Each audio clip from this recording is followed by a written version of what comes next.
Quoi qu'on ait reçu, obtenu de façon gratuite ou par son travail, il faut exprimer sa gratitude quand on se dit croyant et qu'on a fait de Dieu son berger. Pour tout, il faut rendre grâce à Dieu. Pour le peu reçu, et même pour le très peu, il faut toujours rendre grâce. Toute chose nouvelle qui entre dans le quotidien et qui améliore la vie doit être pour soi, sujet de joie et de reconnaissance à Dieu. Qu'autrui possède 1000 fois plus que ce que vous avez, que des proches attendent beaucoup mieux de vous que ce que vous avez réalisé, vous, rendez grâce à Dieu. On vous trouvera peut-être ridicule de vous émerveiller pour très peu. On voudra peut-être même vous faire ravaler votre joie, ne vous laissez pas faire. Soyez heureux pour ce que vous avez reçu à l'instant T, savourez votre présent, et demain, vous vous lèverez pour continuer votre marche sur les chemins de la vie. Et Dieu envers qui vous avez été reconnaissant sera à vos côtés par son esprit pour des victoires plus grandes et plus éclatantes. Il ne faut jamais se laisser intimider ou impressionner par les possessions des autres au point de mépriser ce que l'on a. Il ne faut jamais sous-estimer les grâces reçues de Dieu et de ses semblables, même si elles semblent être des détails insignifiants aux yeux des autres. La reconnaissance, le témoignage, la gratitude pour ce qui a été reçu génèrent de nouvelles grâces, de nouvelles bénédictions pour des témoignages plus grands. À vouloir booster les chrétiens à être ambitieux, à oser rêver grand, certains hommes de Dieu tiennent des discours subtilement démoniaques qui déprécient les grâces, les victoires, les avancées des leurs, les qualifiant d'insignifiants en comparaison aux possessions et aux positions des gens du monde. Leurs exhortations sont assaisonnées de leur propre envie d'avoir dans leur enclos des brebis de bonnes situations sociales et financières, des brebis en vue dans la société, des brebis stars pour leur donner plus de visibilité et faire déborder leur panier de dîmes et d'offrandes. Ils exaltent le clinquant, la grandeur, l'époustouflant, l'opulence insolente, au point où certains refusent de rendre grâce à Dieu et préfèrent garder le silence, quand les grâces reçues ne leur semblent pas à la hauteur des attentes de leur pasteur.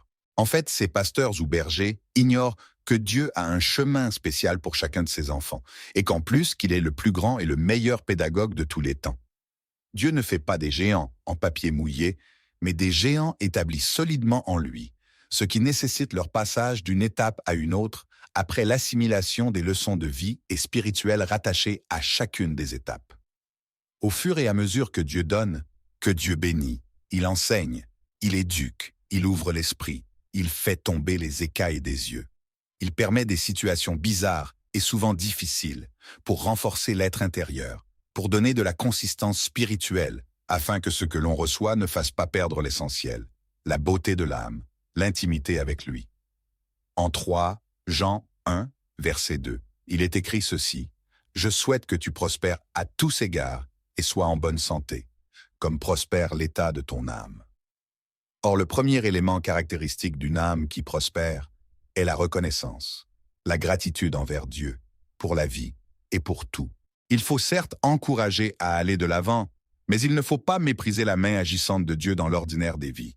Dieu n'est pas que dans l'extraordinaire, dans le miraculeux, Dieu est bien souvent, et plus souvent d'ailleurs, dans l'ordinaire des vies. Rendre grâce pour peu ne veut pas dire que l'on voudrait se contenter de ce peu ou que l'on a des ambitions trop modestes.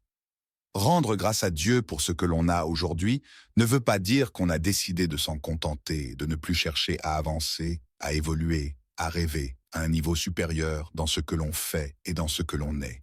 Mon frère, ma sœur, si un guide spirituel trouve insignifiant le sujet de ta joie et de ta reconnaissance à Dieu, pour ne pas joindre sa voix à la tienne en action de grâce, ouvre grandement ta bouche dans ta maison, entre tes 4 murs, et bénis le nom de ton Dieu. Il s'agit de ta vie et non de la sienne. Si tu étais piéton et que tu obtiens un vélo neuf ou même d'occasion, sois reconnaissant à Dieu. Si tu étais propriétaire d'un vélo et que tu obtiens une voiture, n'importe laquelle, rends grâce à Dieu. Si tu mangeais une seule fois par jour et qu'aujourd'hui tu peux avoir 2 repas par jour, rends grâce à Dieu. Si tu dormais dans la rue et qu'aujourd'hui il y a un toit sur ta tête, rends grâce à Dieu. Si des années en arrière tu étais en haillons et qu'aujourd'hui tu peux te vêtir convenablement, rends grâce à Dieu. pour ce que tu n'avais pas hier dont tu disposes aujourd'hui, pour ce dont tu n'étais pas capable hier dont tu es capable aujourd'hui. Bénis le Seigneur. Ce qui s'ajoute à l'aujourd'hui et qui va améliorer le lendemain est une grâce qu'il faut toujours célébrer, en manifestant sa reconnaissance à Dieu et aux personnes mises à contribution pour la rendre possible. Même devant une Lamborghini, continue d'être reconnaissant à Dieu pour ton vélo. Ne méprise pas ton vélo, car pour l'heure il t'est utile, garde-le jalousement. Ensuite admire la Lamborghini et rêve. Dieu ne permet pas que tu vois une telle voiture de luxe pour te rendre envieux, jaloux et ingrat, mais pour t'amener à rêver, à te dire c'est possible.